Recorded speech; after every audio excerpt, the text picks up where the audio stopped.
भिखारी लड़की की इज्जत। संध्या अपनी मां कांता, पिता राजीव के साथ एक छोटे से घर में खुशहाल जीवन जी रही थी। राजीव संध्या को किसी भी चीज की कमी नहीं होने देता। ऐसे ही दिन गुजरते गए और कोरोना की वजह से पूरे देश में लॉकडाउन लग गया। उसी बीच संध्या के माता पिता को कोरोना हो गया। कोरोना की वजह से कांता और राजीव की मृत्यु हो गई और बेचारी संध्या अकेली रह गई। संध्या ने जैसे तैसे अपने कुछ महीने तो गुजार लिए, लेकिन अब उसके पास पैसे नहीं बचे और वो भूखी रहने लग गई। एक दिन संध्या अपने माता पिता की फोटो देखकर रोते हुए बोलती है, मम्मी पापा, आप लोग मुझे इस तरह छोड़कर चले गए। मेरे पास अब कोई साधन नहीं है। ऐसा मैं क्या करूं जिस वजह से अपना पेट पाल सकूं। संध्या को रोते रोते शाम हो जाती है और वो खाली पेट सो जाती है।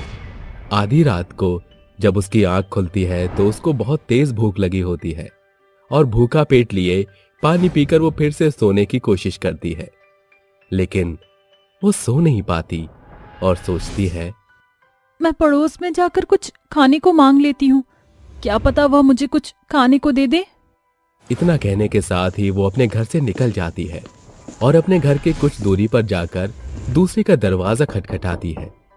जैसे ही दरवाजा खुलता है वहां एक औरत खड़ी होती है और उससे बोलती है, अरे संध्या बेटा, इतनी रात गए तू हमारे दरवाजे पर दस्तक क्यों दे रही है?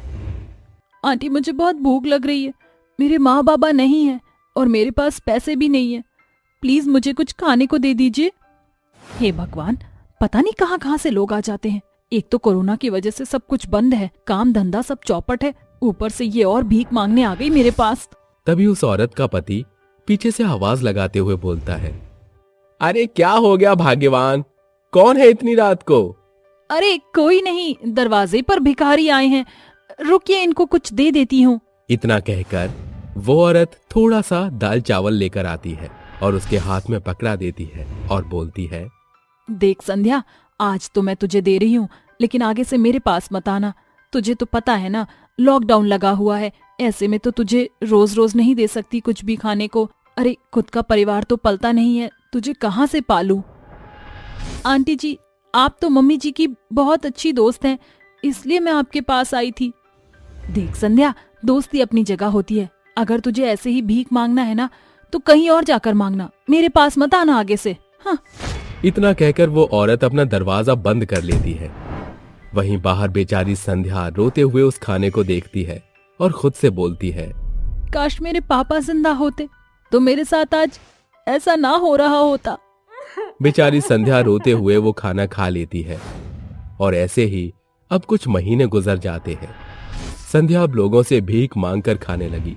उसको भीख मिलती तो उसके पेट में अन्न का दाना जाता और जिस दिन उसे भीख नहीं मिलती उस दिन बेचारी भूखी सो जाती।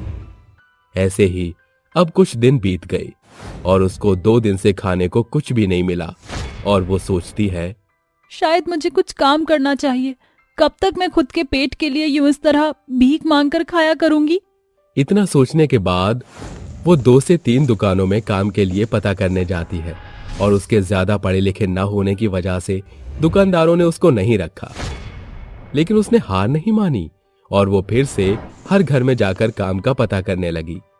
घूमते घूमते एक दिन वो बहुत ही अमीर घर के दरवाजे पर आ जाती है और जैसे वो दरवाजा खटखटाती है वो दरवाजा खुलता है और उस दरवाजे पर एक 45 साल का बुढ़ा खड़ा होता है। वो बुढ़ा उसको घूरने लगता है। वो उससे पूछता है, अरे बिटिया, क्या हुआ, तुम इस तरह मेरे दरवाजे पर आई हो, क्या चाहिए तुम्हें? बाबा जी, मैं भूखी हूँ और अपना पेट पालने के लिए मुझे कोई काम चाहिए। यहाँ पर मुझे कोई काम मिलेगा? अरे हाँ हाँ बिटिया, जरूर, तुम आओ मेरे पास, मैं तुम्हें काम सिखा देता हूँ। बेचारी को लगता है कि वो उसको काम दे रहा है और संध्या उस बुढ़े के साथ उसके घर के अंदर चली जाती है और जैसे वो अंदर जाती है वो बुढ़ा उसको धक्का मार के सोफे पर गिरा देता है और संध्या ये सब देखकर उस पर चिल्लाकर बोलती है, बाबा जी, क्या कर रहे हो आप? आप तो मेरे पिता समान हो, मैंने तो आपको बाबा कहा है, तो आप ऐसी हरकत कैसे कर सकते हैं? अरे बेटा, मैं तुझे काम ही तो बता रहा हूँ कि तुझे क्या काम करना है। संध्या खुद को बचाने के लिए इधर से उधर भागने लगी, लेकिन वो दरवाजे तक नहीं पहुंच पा रही थी।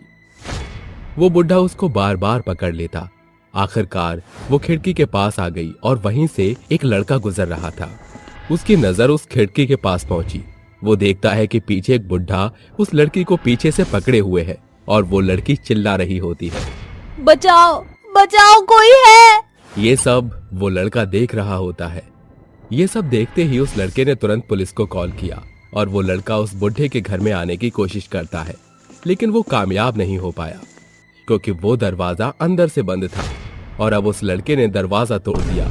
अंदर जाकर उस लड़की को उसने बचा लिया और जैसे ही वो बुढ़ा उसको मारने के लिए आता है, इतने में पुलिस आ जाती है और उसको पकड़ लेती है। पुलिस उसको अपने साथ गिरफ्तार करके जेल में ले जाती है। वो लड़का उससे बोलता है, तुम्हारा नाम क्या है और तुम इस घर में कैसे आई? क्या तुम्हें पता नहीं कि ये कैसा है? वैसे तुम यहाँ की लग नहीं रही हो। हाँ, मैं यहाँ की नहीं हूँ और मुझे नहीं पता था कि मेरे साथ ऐसा कुछ होने वाला है, वरना मैं यहाँ पर कभी नहीं आती। मैं गरीब भले ही हूँ, लेकिन मैं ऐसी नहीं कि गलत काम करके पैसे कमाऊं। अरे अरे शांत, मैं तुम्हें गलत नहीं बोल रहा। तुम बहुत परेशानी में लग रही हो। बताओ क्या बात है? मुझे तुम अपना एक अच्छा दोस्त मान सकती हो। बताओ क्या बात है?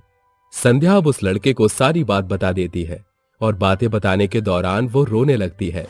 उसको रोता हुआ देख वो लड़का उसे चुप करवाता है और उससे बोलता है, तुम मेरे साथ मेरे घर चलो, वहां पर मैं तुम्हें कोई काम दे दूंगा और तुम वहां रह भी लेना।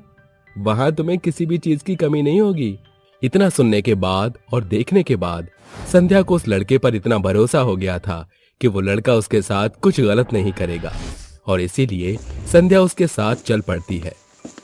वहां उसको वो लड़का खाने को खाना, रहने को घर और पहनने को कपड़े सब कुछ देने लगा और धीरे धीरे उन दोनों की दोस्ती हो गई और कुछ महीनों बाद उन दोनों ने एक दूसरे से शादी कर ली और खुशी खुशी रहने लगे।